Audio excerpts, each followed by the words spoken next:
bu bihene sahalı kahetçik denir. Bihi manna, например, to kadar bollak butuna bastığına kadar bollak butuna manna berge kaderlere bit. Onu bu hayan tağını платок так поларе бит. Почти похоже. Похожи, тоже удлиненные. Да, у нас нельзя изображение животных, либо птиц, чтобы было на костюмах, либо на занавесочках, да, ну, либо в картинах, только растительный орнамент. Сапоги – это наша гордость, это гордость именно казанских, поволжских татар.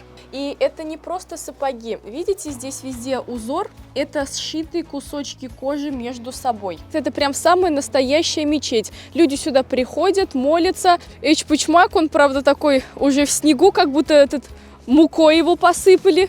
Можно ему тоже там погладить. Также вот сказать, код казанский, достаток ханский. Мы находимся с вами, напоминаю, это кладовая ремесел, это дом Алсу Шамильны Зубковой. Она как раз таки занимается разными изделиями. Приезжают гости, мы вообще не можем их отпустить без чая.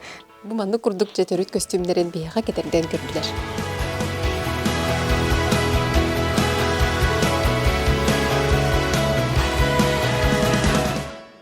Рада вас приветствовать в нашем национальном комплексе Туган и Вулым. Это у нас переводится как «Моя родная деревня». Туган – это родной, а Вулым – деревня моя.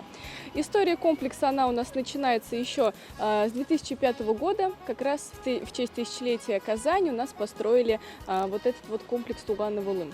Находимся мы в историческом районе, называется Суконная Слобода.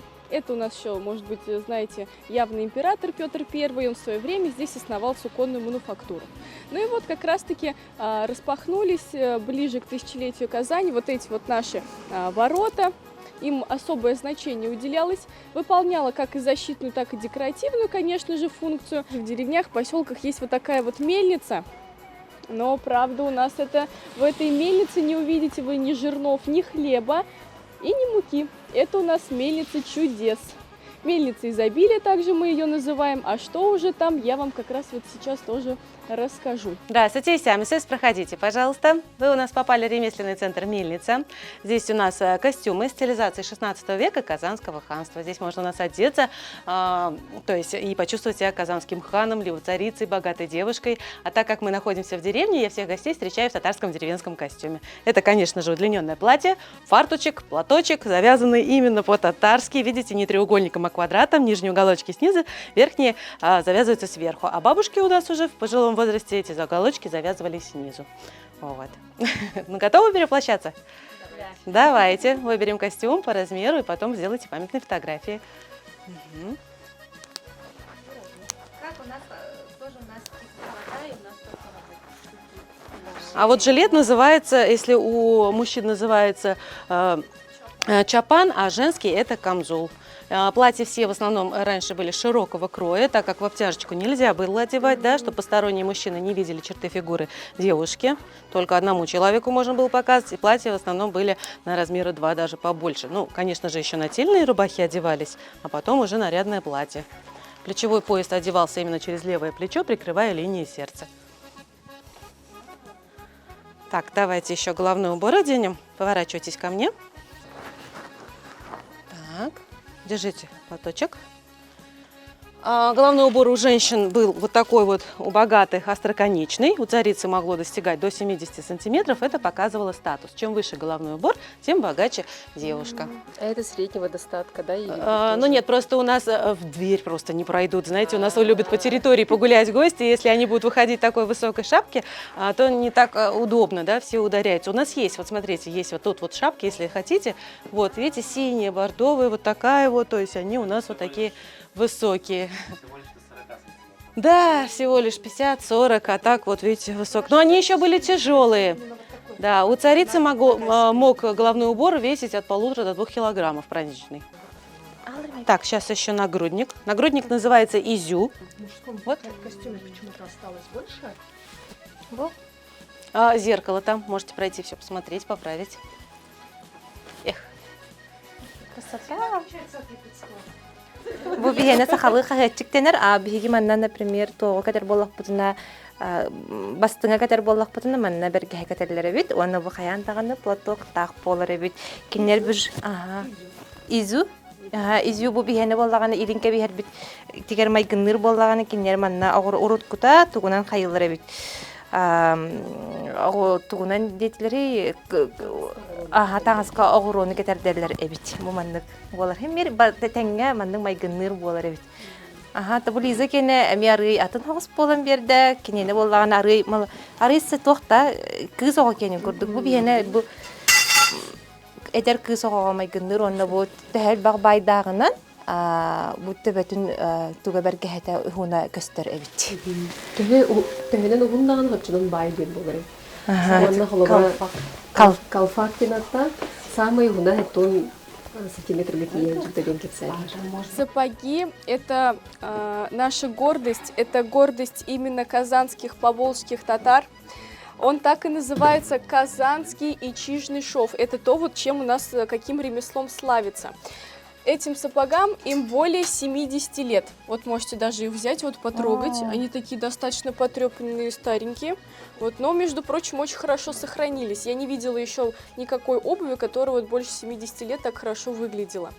И это не просто сапоги. Видите, здесь везде узор. Это сшитые кусочки кожи между собой.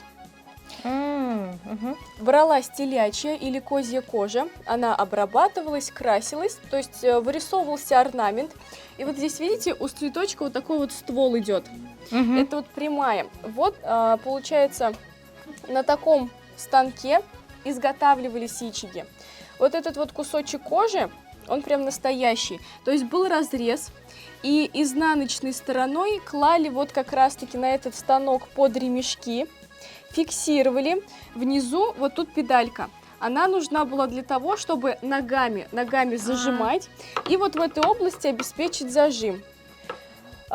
Шила и иглы не хватает еще. Шилом протыкали, иголкой прям стык в стык все сшивали. И потом вот такие вот узорчики получались, вот такие вот ичики. Вот эти детальки, это все сшитые кусочки кожи между собой. Вот это именно казанские, поволжские татары, как раз-таки вот здесь это ремесло у нас очень развивается.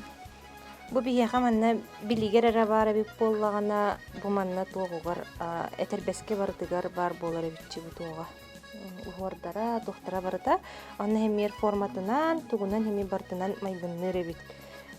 Бияха мятактангахан манна кустаноо курдукта хайп боллактарына бу манна кемерге мас тугунан оңороллар эбит.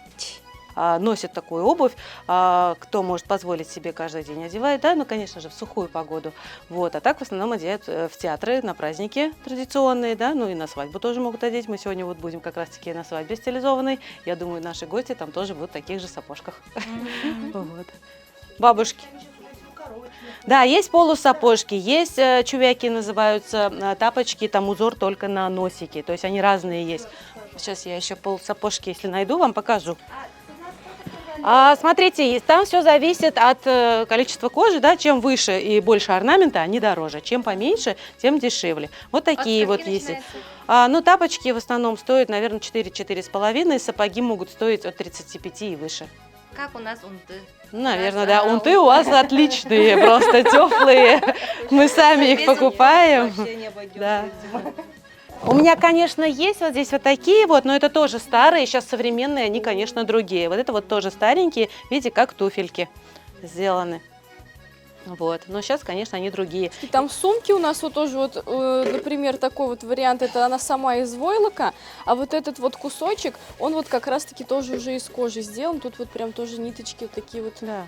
Видно, шов. Да, если раньше была только обувь, то сейчас есть и очешники, и обложки на паспорт. Вот у меня тоже здесь сумочка, есть даже рюкзаки, то есть вышитые именно сама вот это вот, то, что закрывается, да, ну вот эта вот часть сумки, как она правильно называется, я не знаю, вот как раз-таки там этот шов. Вот в виде таких тапочек, видите, это женские, это мужские. То есть тоже орнамент. Некоторые дома такие ходят. Это татарские серьги, да? Украшения. Ну да, да. Вот у меня тоже здесь. Это серебро. Это серебро, да. С японским серебром мы, конечно, пока не тягаемся. Ну да, но раньше у нас тоже в основном только ценилось серебро. Раньше золото не носили. Сейчас, конечно, предпочтение золота, а раньше, конечно, только серебро. Красиво. Вот у меня якутские сережки, да, это тоже стилизованные. Красивые. Ну, Почти похоже. Похожи, тоже удлиненные. Тюркские элементы, потому что А всегда тюркские, общие. ага. Вот Да. эти вот. Ну, у нас же, Тюльпаны именно да, вот у нас же цветные. приняты только именно растительные орнаменты, это полевые цветы, и, конечно, наш любимый цветок – это тюльпан на татарском языке, который называется ля-ля. То есть у нас, да, у нас нельзя изображение животных, либо птиц, чтобы было на костюмах, либо на занавесочках, да, ну, либо в картинах, только растительный орнамент. Вот, ну, если вот посмотреть, вы как раз увидите на занавесках. Здесь вот намазлык. Намазлык – это коврик для намаза. Конечно, его на стену не вешают, это мы просто показать. А так он стоит, лежит в стороночке, когда намаз производится. Они, да, во время намаза человек берет, стелит куда надо по направлению солнца и уже читает намаз. Вот. Ну и также раньше в татарских домах, чтобы было комфортно, уютно, если мы сейчас вешаем в квартирах, да, там кто-то раньше в 90-х вешал ковры, картины, да, все такое, обои меняет, то раньше украшали дом именно вывешивая свои работы. Это полотенце с ручной работы, тамбурная вышивка. Вы можете вот видеть, вот она как раз полотенце, это тамбурная вышивка, да. Также могли вот занавесочки быть на окнах тоже с орнаментами, да, и комната также украшалась вот такой маленькой занавесочкой, это купленная ткань, тоже вышивалась вручную, называется квашага. Она шла по периметру дома и была сантиметров 40. Вот так вот украшался дом. Вот. А вот этот круг, что это? Круг – это как бубен. Это тоже, да, у нас тоже, да, это же тюркская, да, и даже домбра. Домбра она тоже была у нас, то есть не только гармошка, да, то есть домбра тоже это наш музыкальный инструмент. Вот здесь вот у нас сейчас стоит мечеть. Это не туристический какой-то объект, это прям самая настоящая мечеть. Люди сюда приходят, молятся, мулла совершает пятикратный намаз, конечно, азан тоже читает на всю деревню, слышно. Наверху у нас зона для женщин, на первом для мужчин. По пятницам у нас очень многолюдно, ведь пятница это у нас Джумга Кине, и считается, что у нас молитва, она имеет особую силу. И, конечно, проповеди у нас читает мулла на татарском и на русском языке. Да, то есть мечеть, она у нас такая прям самая настоящая, действующая. Вот, ну и, конечно, вот у нас тут эчпучмак, он, правда, такой уже в снегу, как будто этот мукой его посыпали. Такой хорошей мукой. Очень нас туристы любят фотографироваться у этого треугольника. И это эшпушмак. Получается, треугольник.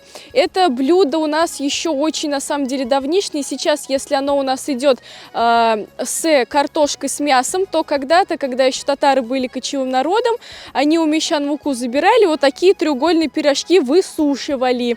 Вот здесь вот такое вот отверстие. Это нужно было, чтобы заливать туда горячий бульон или кипяток. Внутри было мясо вяленое или сыровяленое, добавлялась вместо картошки крупа, чаще всего это был булгур. Ну и вот кипятком его зальешь, через несколько минут у нашего татарина уже вот было такое готовое блюдо, эшпушмак. Если также говорить о тесте, ведь у нас особое значение тесту придавалось, у нас тут еще есть рядом блинная коймак-хене. Она очень такая достаточно уютненькая. И особенность этой блинной в том, что у нас там стоит печка. И как раз-таки в печи у нас пекут вот эти вот коймаклар.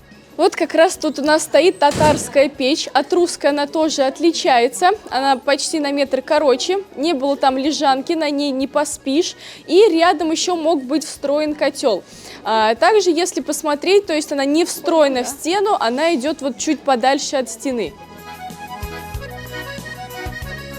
Дальше у нас идет вот 3 таких домика. Каждый домик это свой проект.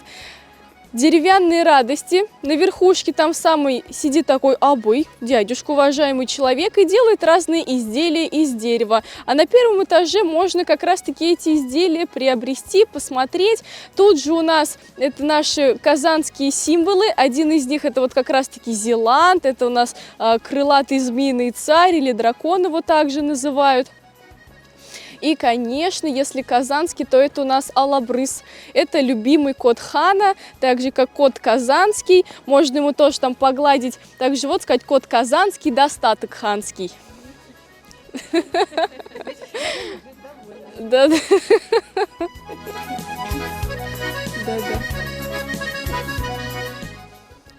Следующий наш домик – это кладовая ремесел. Там собраны разные виды ремесла, то, чем занимались татары, и не только татары, а в целом мастера Поволжья.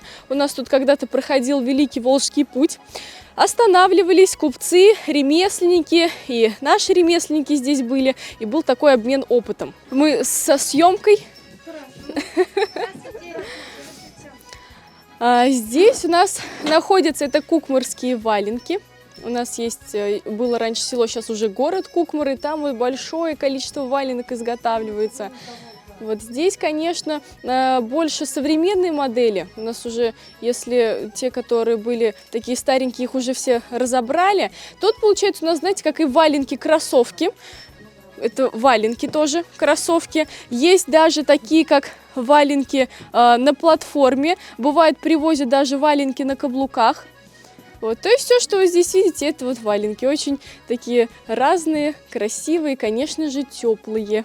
Дальше здесь керамика. Мы находимся с вами, напоминаю, это кладовая ремесел, это дом Алсу Шамильевны Зубковой. Она как раз-таки занимается разными изделиями. Керамика здесь и более современная, глазурированная. А если же вот на этом окне посмотреть, то тут у нас это булгарская керамика. Город Болгар. Может быть, вы у нас и там уже успели побывать, если нет, то обязательно, да, тоже съездите.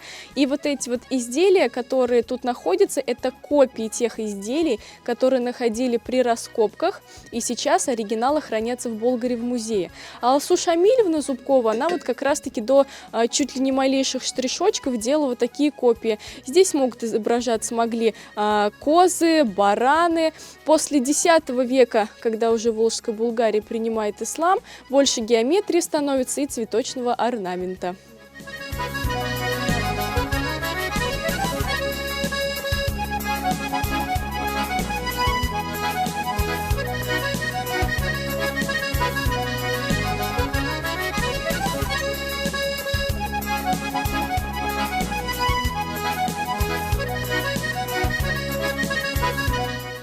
В нашей татарской кухне, конечно, она у нас изобилует выпечкой, и, конечно же, особый атрибут — это у нас чай. Когда у нас приезжают гости, мы вообще не можем их отпустить без чая. Даже вот к нам в гости приходят, допустим, кто-то неожиданно, и у нас первый рефлекс — это сразу нажать на чайник, чтобы был сразу кипяток и налить гостям чай.